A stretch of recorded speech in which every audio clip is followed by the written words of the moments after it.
Барлықтарыңызға сәлеметсіздер ме? Сәлем, достар, қалайсыздар? Көңіл күйлеріңіз қалай? Приветствую вас, дамы и господа. С вами Юля from Казахстан, и мы продолжаем. Сегодня у нас с вами новая фраза. Салық органының аты.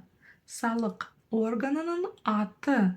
Салық органының аты. Наименование налогового органа. Как же научиться читать данное словосочетание? Очень и очень просто. Сейчас научу. Итак, первое слово. Слово «салық» означает налог. Погнали. Все как обычно. Делим по слогам каждое слово. Да-да-да. Как в первом классе.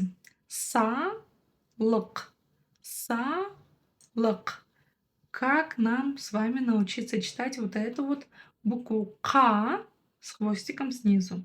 На самом деле все просто. Вспоминаю о том, что в казахском языке есть две буквы «К». Одна обыкновенная, та, что используется в русском языке, ну и необыкновенная с хвостиком снизу. Звучит она как. Для этого нам с вами нужно просто откашляться через букву «К». К, К, К. Салық, салық. Еще мы с вами видим очень знакомую букву из русского языка, да? Буква «ы». Но в казахском языке она читается очень и очень коротко. Лишь намек на ее существование. Салық, салық, салық. Погнали дальше. Органының, органының. Орган, органы, органының, органының.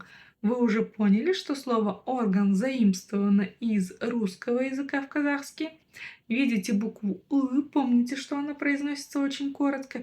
И в данном слове нам нужно научиться читать «н» с хвостиком снизу. Да-да-да, в казахском языке их снова две штуки. Одна буква «н» обыкновенная, та, что и в русском языке, но и необыкновенная, та, что с хвостиком снизу. Как ее научиться читать? Очень и очень просто. Либо вспоминаем английский язык и в слове English, либо вспоминаем английский язык и в слове English, когда буква N и буква G пишутся вместе, они дают звук тот самый, который используется в казахском языке. Либо есть еще один вариант научиться ее читать. Сначала произносим обычную букву N и чувствуем, куда у нас упирается язык. Н. Он упирается у нас в верхние зубы. А теперь кончиком языка тянемся к верхнему небу и произносим обычную букву Н. А магия заключается в том, что мы кончиком языка до верхнего неба не дотягиваемся. Вот и все. Пробуем сначала обычную букву Н, а затем к верхнему небу не дотягиваясь. Органының, органының, органының. Погнали дальше. Третье слово. Слово «аты». «Аты».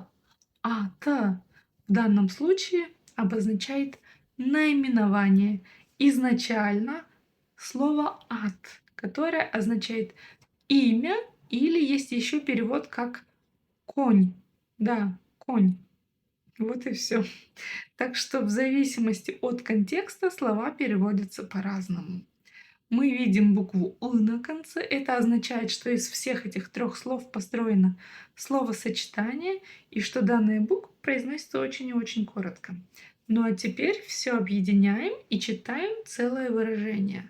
Салық органының аты. Салық органының аты. Салық органының аты. Дамы и господа, я надеюсь, вам нравится учиться читать по-казахски. И если да, то увидимся в следующих видео. Ваша Юля from Казахстан.